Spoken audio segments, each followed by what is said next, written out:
We were at a party, and immediately she liked me. I entered the room and take my breath away. Might as well have played in the background. I love when I mesmerize sweet people. I know that sounds strange, but one of the biggest regrets of my life is that I didn't cherish sweet people more. I've always loved them, but I also always thought they'd be there. And as you grow, it becomes harder to meet sweet people. She radiated kindness, like the sun did light, and within minutes, we were sitting next to each other, talking, laughing.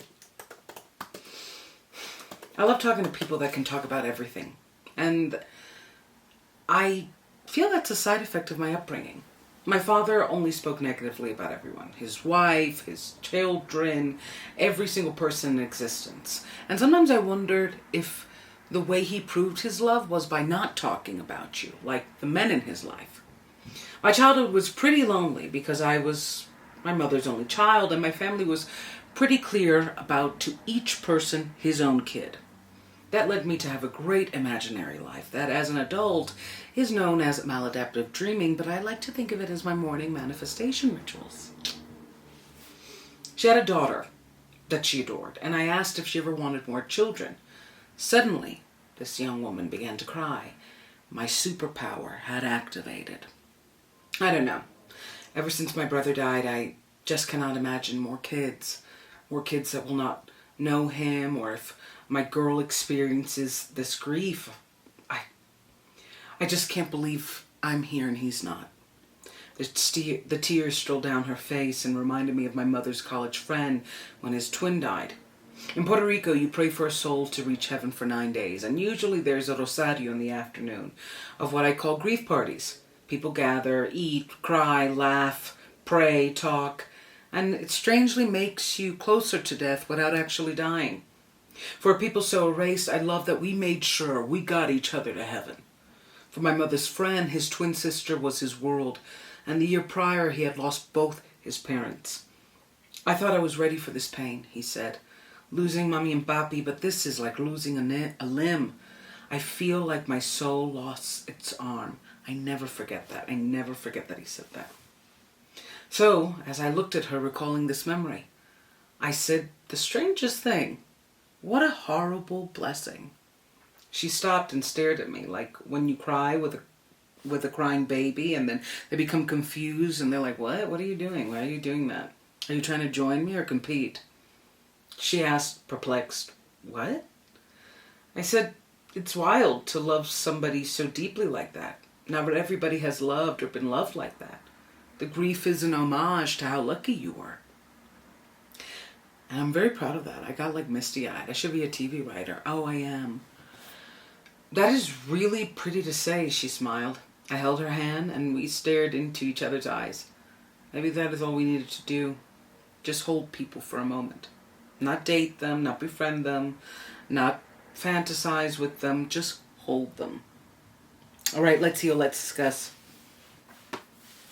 So all my life, and it's something that's going to be brought up in future episodes, I have had the gift of I just don't walk out of a party without knowing people's traumas.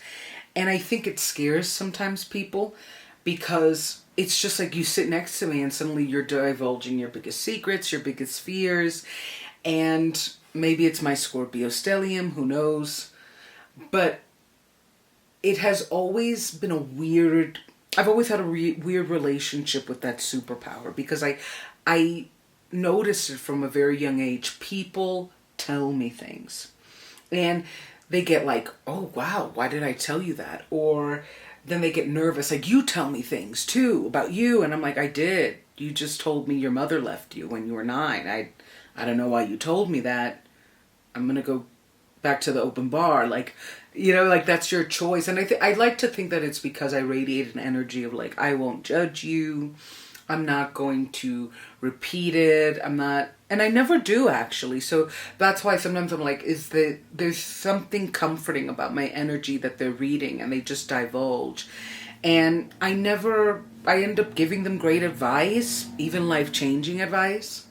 But it is something curious because I grew up in a very traumatized, superficial family. And I don't think necessarily that superpower is because of the trauma they gave me. I think I was just born with it. And to have this power that allows you to unlock the truth of others in a very traumatized, very kind of, oh, we don't talk about that, we put the fun in dysfunctional family, it can be endangering and it could black sheep you. And I always talk about this in Daddy Recovery. I really did spend my 20s kind of just crashing and burning and getting back up and burning out, trying to find deep relationships that were fun, and not realizing that I was really just looking to deepen superficial relationships by only focusing on fun. Because I have always been with smart people that knew how to have a good time, but also had a lot of anger issues. And that's how I was raised, by parents with anger issues. So when I go to parties, my target is to just have fun, connect with people, meet people that I like, and I will somehow, just by asking how are you, end up learning about how somebody, his parachute didn't open, that's how he broke his legs, and you're like, is this a fun story? And I went to that party and we just clicked, and I love moments when I vibe with people. I love moments where, I don't know if we met in a past life, I just know I'm gonna like you, and I do. And we were laughing and laughing and laughing, and suddenly I hit a wall, and suddenly the superpower activated.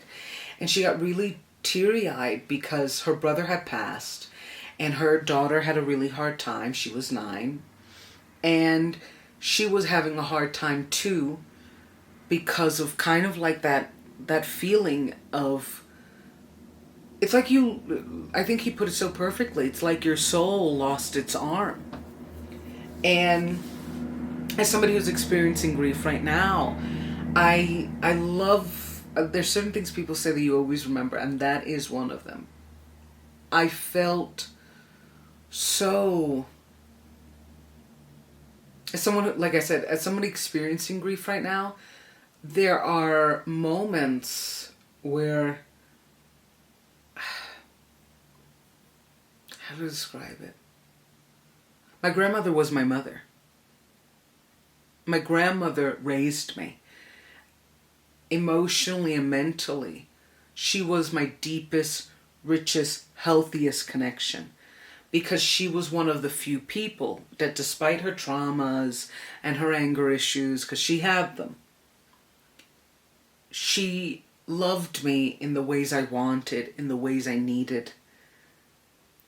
And losing her, the only person I've ever had that experience with, has made me feel not necessarily lost, because I feel more motivated to get my ish together. It's made me feel like whatever I do for me, but it's almost like discouraged expectations. Like I walk into every situation trying to find love, trying to give love, and losing her made me feel like I might not receive it. So just focus on being it. And I don't know how I feel about that. There's something beautiful and cathartic about that, because I could, obviously being raised by people pleasers, a people pleaser, and then becoming one, it's hard to think that it's not being sad when you say, you know what, I'm going to love, I'm going to be love, I'm going to give love, and I'm going to observe and see if I get it. It's almost like you're like, I'm going to get it, I have to get it, with a force. And I didn't realize how impactful and rich, I always knew our love was rich, I just didn't know it would be the only rich I've ever experienced. And I want to experience it more, and I hope to. We shall see. But in that moment, I still hadn't lost my grandmother, so I just remembered what he said. And she got really misty-eyed and really emotional. And she thanked me because I hit it right in the mark. And it's something I'm learning now. My grandmother still loves me. My grandmother is still with me. Her brother still loves and follows her. Love transforms. The spirit never dies. And, I think it was like 11:11 when I said that. And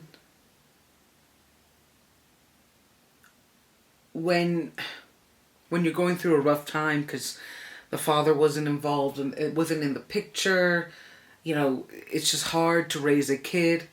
When you're going through a rough time and to lose such a great love like that, it can feel like, I don't know if life will ever get better. Was I the one that really ended? And no. It's just the love was that good. The love was that special. That it feels like you ended because they did. But you will transform too. You will become a new person. And that new person will get new loves. They'll never get a grandma love. They'll never get a brother love. But they will get love. And it's nice to remember that. And somehow that superpower unlocked it. So check out DiandraReviewsItAll.com for new daddy recovery episodes. Follow the Substack. And check out Hardin, Accent on the I, for all my music. I have new music coming out. Check it out.